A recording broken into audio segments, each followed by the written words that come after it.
ಬಾಗಲಕೋಟೆ ದಾವಣಗೆರೆ ಉಪಚುನಾವಣೆ ವಿಚಾರಕ್ಕೆ ಸಂಬಂಧಪಟ್ಟಂತೆ ಬೆಳಗಾವಿಯಲ್ಲಿ ಎಂಎಲ್ಸಿ ಯತೀಂದ್ರ ಸಿದ್ದರಾಮಯ್ಯ ಅವರು ಪ್ರತಿಕ್ರಿಯಿಸಿದ್ದಾರೆ. ಬಾಗಲಕೋಟೆಯಲ್ಲಿ ಒಳ್ಳೆ ವಾತಾವರಣ ಇತ್ತು, ಗೆದ್ದೇ ಗೆಲ್ಲುತ್ತೇವೆ. ದಾವಣಗೆರೆಯಲ್ಲೂ ಒಳ್ಳೆಯ ವರದಿ ಇದೆ, ಅಲ್ಲಿಯೂ ಕೂಡ ನಾವು ಗೆದ್ದು ಬೀಗ್ತೇವೆ. ರಿಸಲ್ಟ್ ಬರೋ ಮುಂಚೆ ತಲೆದಂಡ ಮಾಡಲಾಗ್ತಾ ಇದೆ ಅನ್ನುವಂತಹ ವಿಚಾರ ಏನಿದೆ ಅಂದ್ರೆ ನಂಗೆ ಗೊತ್ತಿರುವಂತಹ ಮಾಹಿತಿ ಪ್ರಕಾರ ಒಟ್ಟಾಗಿ ಪ್ರಚಾರ ಮಾಡಿದ್ದಾರೆ. ಆದ್ರೆ ವರಿಷ್ಠರಿಗೆ ಏನು ಮಾಹಿತಿ ಹೋಗಿದೆಯೋ ಗೊತ್ತಿಲ್ಲ.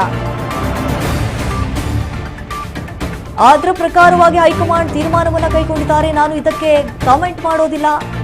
ಯತೀಂದ್ರ ಸಿದ್ದರಾಮಯ್ಯ ಅವರು ಕೊಟ್ಟಿರುವಂತಹ ಸ್ಟೇಟ್ಮೆಂಟ್ ಇದು. ಜಮೀರ್ ಅಹಮದ್ ತಲೆದಂಡ ಆಗುತ್ತಾ ಅನ್ನುವಂತಹ ವಿಚಾರ, ಅದ್ರ ಬಗ್ಗೆ ಕೂಡ ನಾನು ಹೆಚ್ಚಿಗೆ ಮಾತನಾಡೋದಕ್ಕೆ ಹೋಗಲ್ಲ.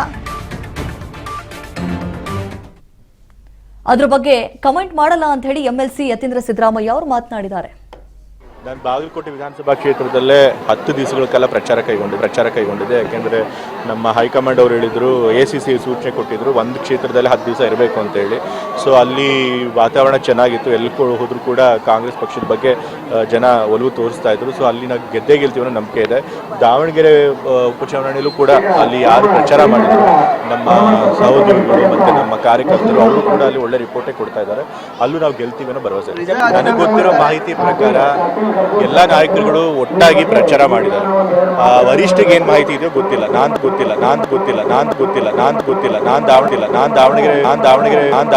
ದಾವಣಗೆರೆ ಉಪಚುನಾವಣೆಗೆ ಪ್ರಚಾರಕ್ಕೆ ಹೋಗಿರಲಿಲ್ಲ. ಸೊ ವರಿಷ್ಠರಿಗೆ ಅವ್ರಿಗೆ ಮಾಹಿತಿ ಇರೋ ಏನು ಮಾಹಿತಿ ಇದೆಯೋ ಅದ್ರ ಪ್ರಕಾರ ಅವ್ರು ತೀರ್ಮಾನ ತಗೊಂಡಿದ್ದಾರೆ. ಸೊ ಅದ್ರ ಬಗ್ಗೆ ನಾನು ಕಾಮೆಂಟ್.